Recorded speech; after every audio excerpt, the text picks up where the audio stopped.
بسم الله الرحمن الرحیم. السلام علیکم ورحمت الله. ګرانو کتونکو، علب خان شیرپوست تاسو په خدمت کې د یو ډېر مهم پروګرام سره حاضر دی. کتونکو، تاسو زما په سایټ کې دا تصویر وینئ. فیصل یوه میاشت وړاندې بیمار شو. یو ډېر ښکلی ځوان،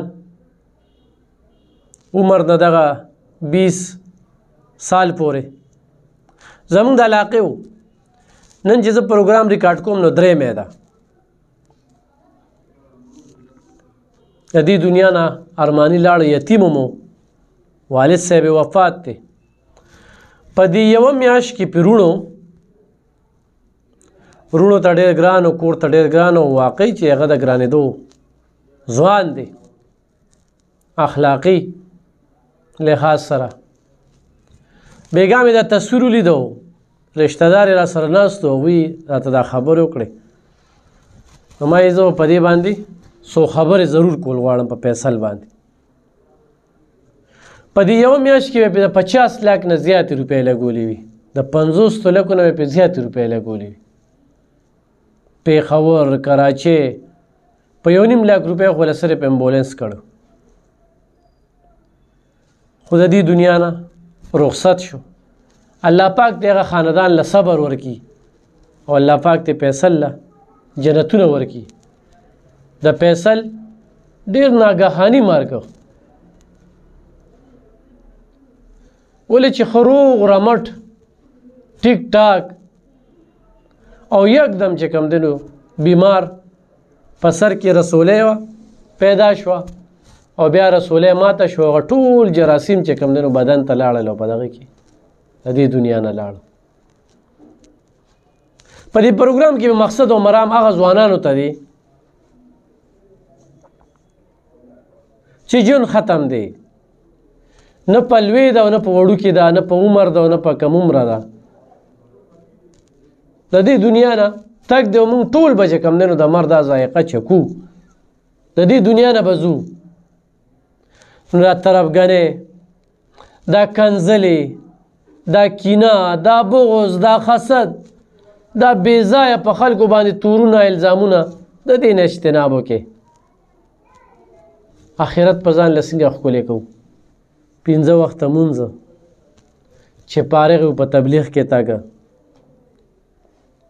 ښه اخلاق، چاته ښودنه، د بل نه زده کړه کول، دا د ژوند مقصد جوړول دي.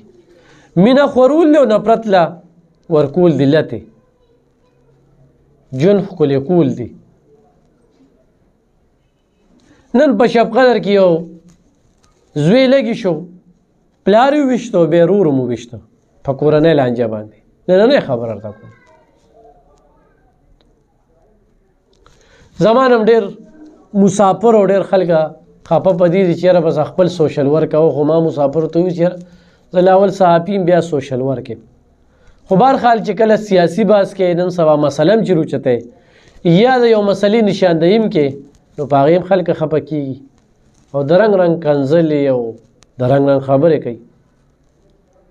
نو ما خپل ځاني د هغې نه اجتناب وکړو. زمونږ په سعودي عرب کې زمونږ رور د شاهد حاجي صاحب ما نه خفم دی او خفګان هم په ځای دی، او ډېرو ورځو شوې رابطه مې ورسره نه ده شوې، څه د مصروفیاتو په وجه باندې، او بس څه خپله کمزوري ده. نه هم ماته دا وایي.